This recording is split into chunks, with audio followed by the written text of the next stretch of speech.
चलिए, तो अभी यहाँ पर हम देखते हैं first law of thermodynamics in different process. First, जिसको मैंने पहले शॉर्ट में बताया था आपको, okay. First law of thermodynamic in different processes, अलग अलग प्रोसेसेस में यहाँ पर फर्स्ट लॉ में क्या क्या चेंजेस आते हैं, इसको जरा ध्यान से देखना है, क्योंकि आगे फिर हमको इसको इंथैल्पी और इंटरनल एनर्जी से और बाद में आगे चलकर रिलेट करना है, ठीक है। तो फर्स्ट लॉ ऑफ थर्मोडायनेमिक हमको क्या बताता है? फर्स्ट लॉ ऑफ थर्मोडायनेमिक हमको बताता है कि energy neither created nor destroyed, energy can be converted into one form to another form, ठीक है। एनर्जी को एक फॉर्म से दूसरे फॉर्म में कन्वर्ट कर सकते हैं। Total energy of the universe remains constant, क्योंकि सिस्टम से एनर्जी बाहर निकला तो सराउंडिंग में गया, सराउंडिंग से एनर्जी अंदर आया तो सिस्टम में चला गया, मतलब वो एक्सचेंज ऑफ एनर्जी चल रहा है, लेकिन यूनिवर्स का क्या है? कांस्टेंट, अंदर ही आ रहा जा रहा ना हो। तो ये भी एक लॉ है, ठीक है।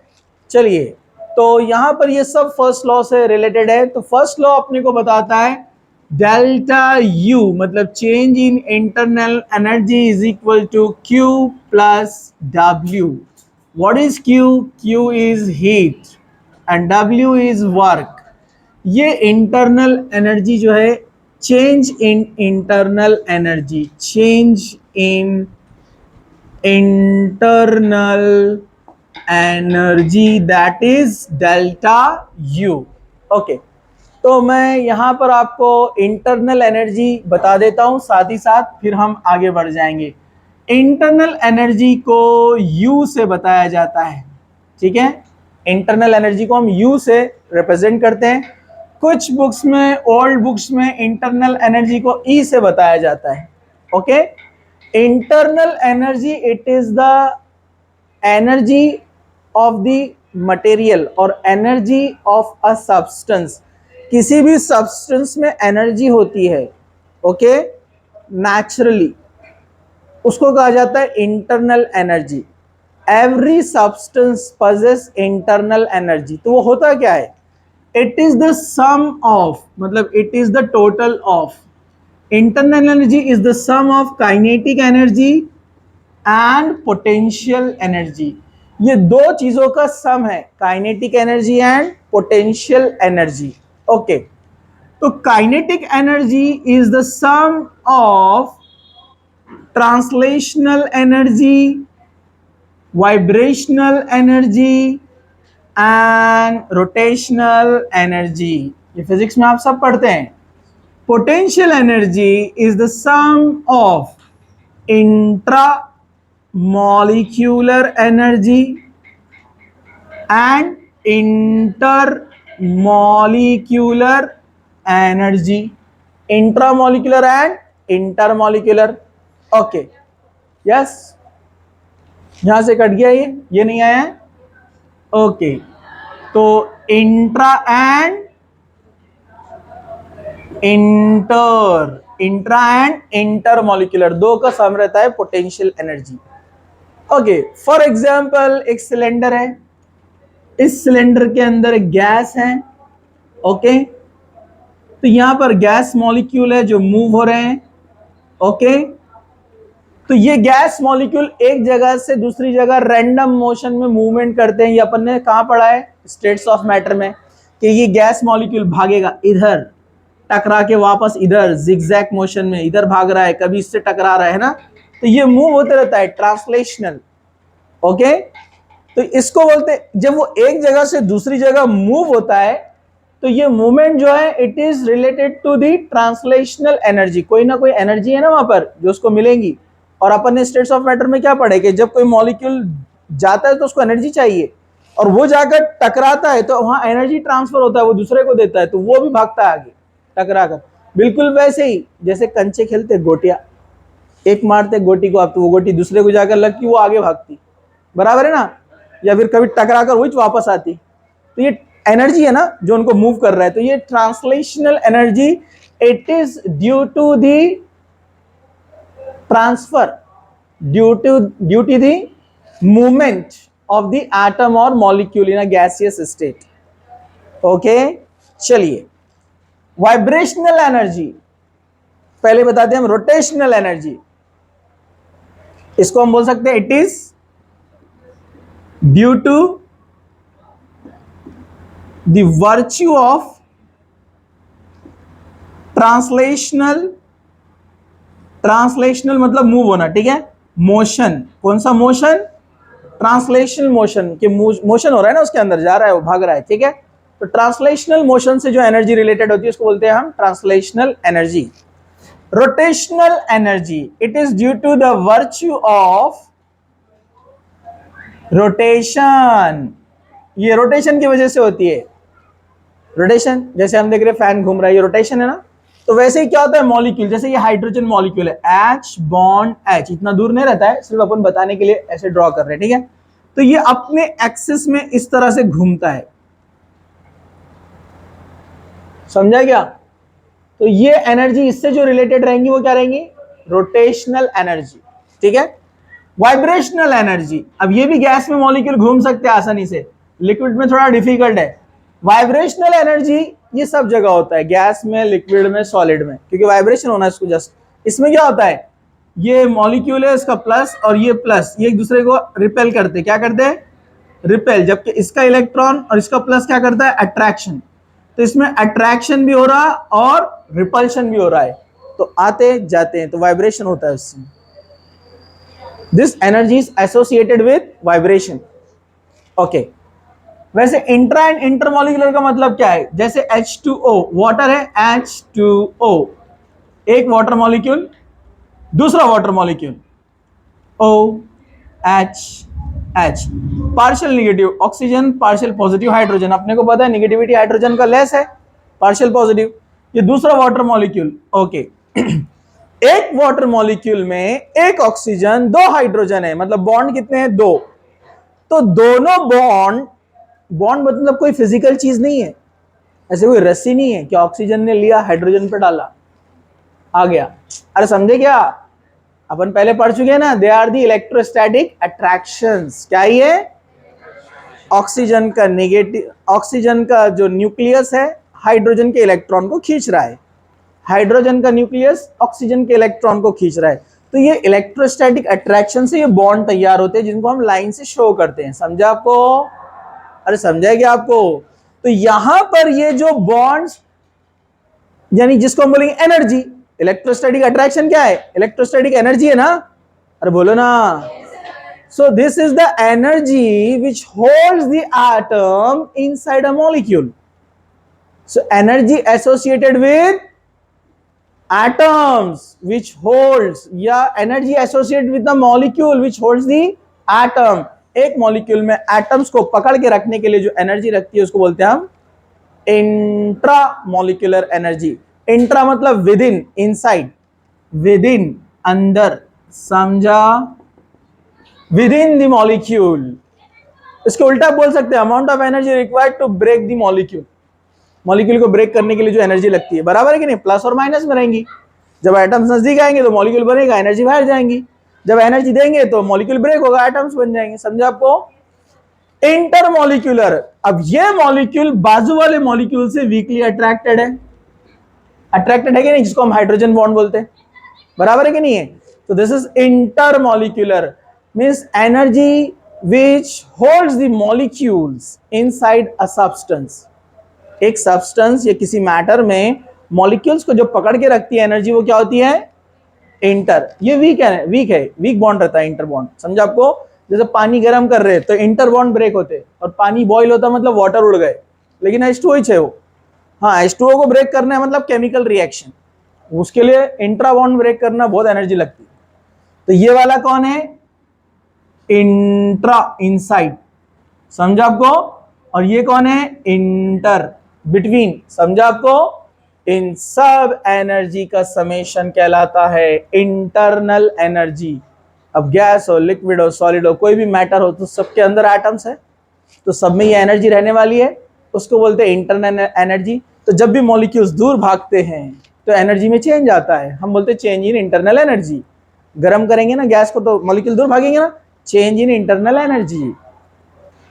समझा? समझा? सारे चेंजेस आ सकते हैं उसके अंदर, तो इंटरनल एनर्जी चेंज होती है, उसको हम बोलते हैं चेंज इन इंटरनल एनर्जी।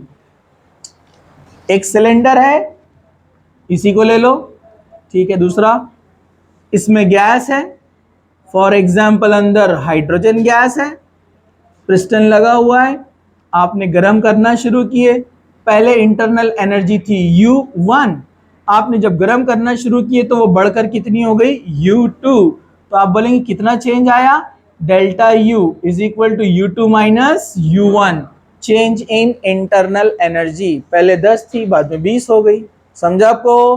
तो 20 minus 10 10, delta U 10, change in internal energy. Okay, चलिए अब हम आगे बढ़ते हैं।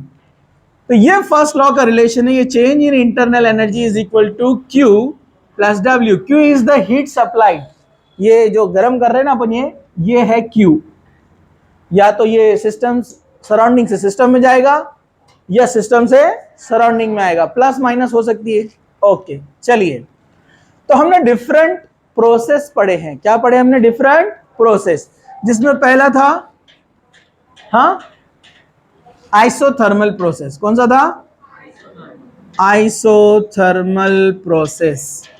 Isothermal process, okay. Isothermal process यहां पर हमको क्या बोलता है? टेम्परेचर रिमेन्स कांस्टेंट, मतलब change in temperature is 0। Temperature constant है मतलब चेंज नहीं हो रहा है। मतलब ये एक सिलेंडर है, ये सिलेंडर में गैस है, ये पिस्टन लगा हुआ है फॉर एग्जांपल इसको, ओके। यहां पर टेम्परेचर कांस्टेंट है। क्या यहां पर?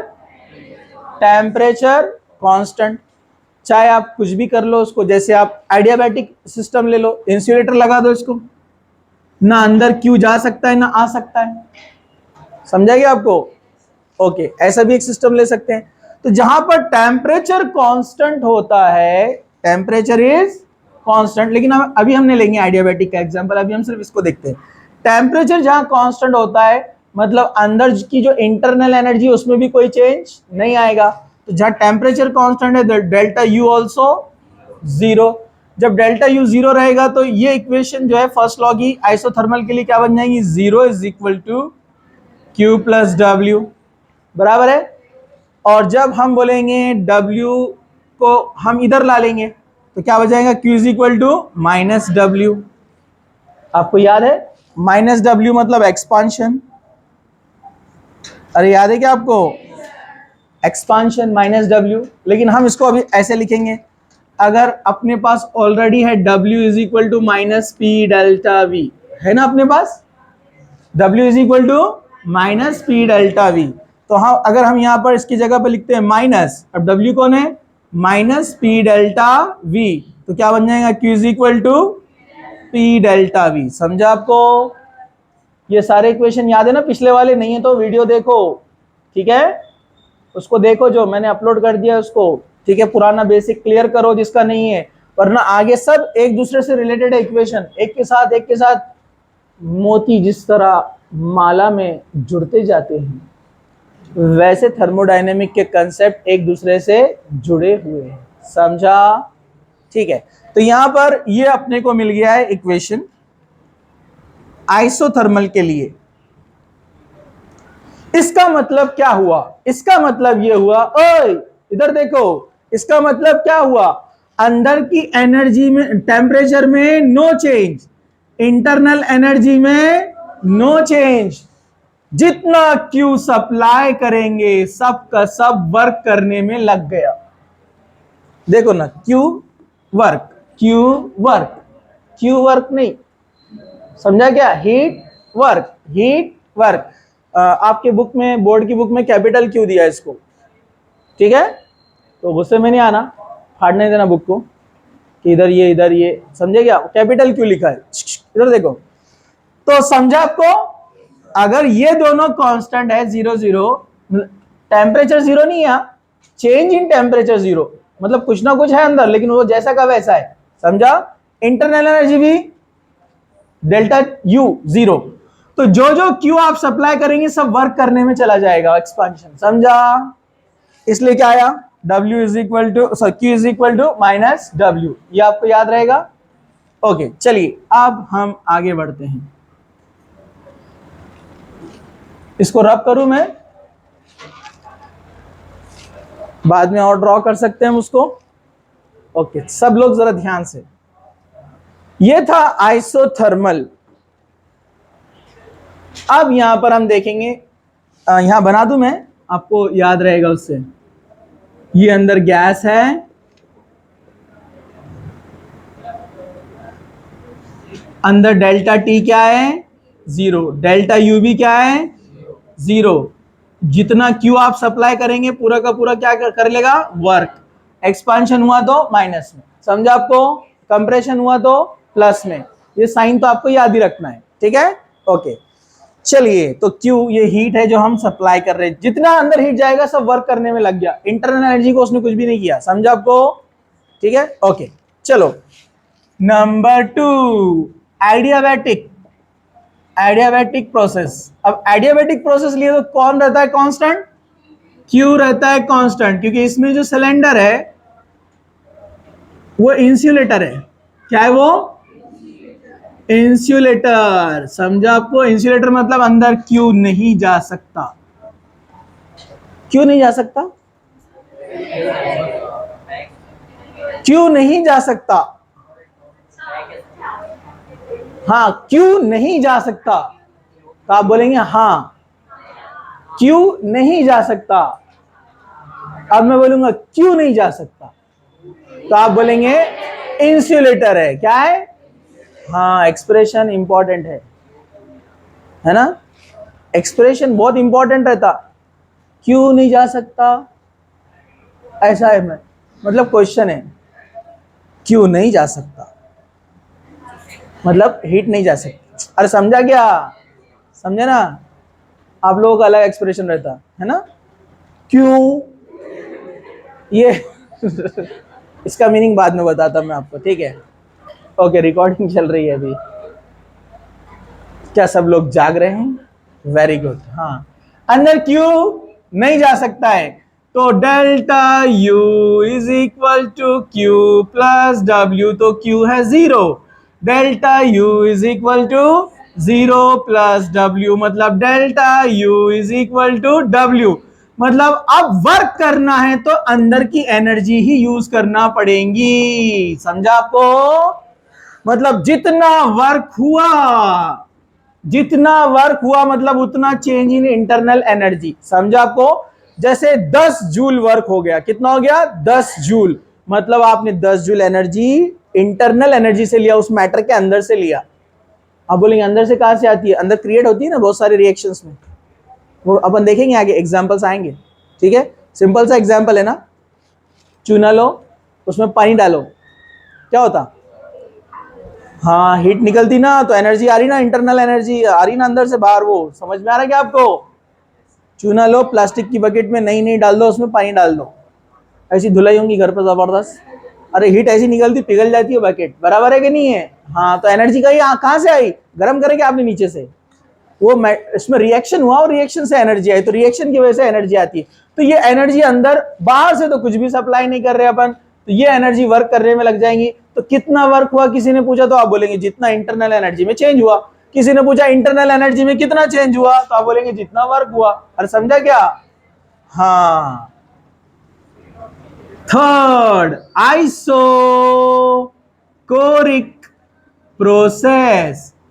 आइसोकोरिक बोले तो volume constant, change in volume is 0, volume change नहीं होगा। अपनी इक्वेशन क्या है, delta U is equal to Q plus W, लेकिन डब्ल्यू क्या रहता, delta U is equal to Q plus bracket में डब्ल्यू क्या है, minus P delta V, plus minus minus, delta U is equal to Q minus P delta V. Change in volume कितना है, 0। जब ये 0 होगा तो 0 इंटू पी, 0, मतलब delta U is equal to Q. समझा आपको? Delta U is equal to Q, मतलब वॉल्यूम कांस्टेंट है वॉल्यूम कांस्टेंट है, वॉल्यूम कांस्टेंट है, मतलब आपने पिस्टन को क्या कर दिया, लॉक। समझा आपको? तो अब जितना भी क्यू आप अंदर भेजेंगे वो इंटरनल एनर्जी को क्या करेगा, चेंज करते जाएगा। समझा आपको? क्योंकि काम तो नहीं हो रहा है ना ऊपर, तो अंदर जितनी भी एनर्जी जाएंगी वो मटेरियल के अंदर को हीट करते जाएंगे, उसका इंटरनल एनर्जी बढ़ते जाएगा। ये है अपना प्रेशर कुकर। ऊपर से आपने लगा दिया ढक्कन, अब आप उसको गर्म कर रहे हैं, इसलिए जल्दी खाना पकता है, क्योंकि वर्क नहीं हो रहा है कुछ भी, पूरा का पूरा एनर्जी अपना गोश्त एब्जॉर्ब कर रहा है, अपनी फेवरेट डिश पाए। अरे समझा क्या? अरे समझा? तो घर में जब भी आप पाए बनाने क्या बोलेंगे घर में, तो बोलना मम्मी को आइसोकोरिक प्रोसेस से बनाओ, बनना। मम्मी लेंगे अपने लोहे का पैन और एक लगाएंगे आपको, इसको धूप लग गई बोली। अरे समझा क्या? हाँ, नहीं, थोड़े थोड़े टर्म यूज करने का ना, याद रहते इससे, बराबर है ना? हाँ। क्या सब लोग यहां देख रहे हैं? फोर्थ वन यही बता दूं, आइसो बैरिक प्रोसेस। बारीक, हाँ बारीक, आइसोबारिक। हाँ, क्या बोलता है isobaric? Pressure remains constant, zero नहीं, हाँ मतलब प्रेशर कांस्टेंट है, तो प्रेशर कांस्टेंट है तो इक्वेशन सेम रहेंगी, no change. Delta U is equal to Q minus P delta V, zero नहीं है ना, कांस्टेंट है, कांस्टेंट, एक्सटर्नल प्रेशर कांस्टेंट। तो ये जैसा का वैसा रहेगा, मतलब इक्वेशन ये delta U is equal to Q plus W, delta U. समझा आपको? अब हमको इसको स्पेशल कुछ कंडीशंस में देखेंगे नेक्स्ट लेक्चर में, कि कांस्टेंट वॉल्यूम पर और कांस्टेंट प्रेशर पर एंथैल्पी के साथ इसका रिलेशन क्या है।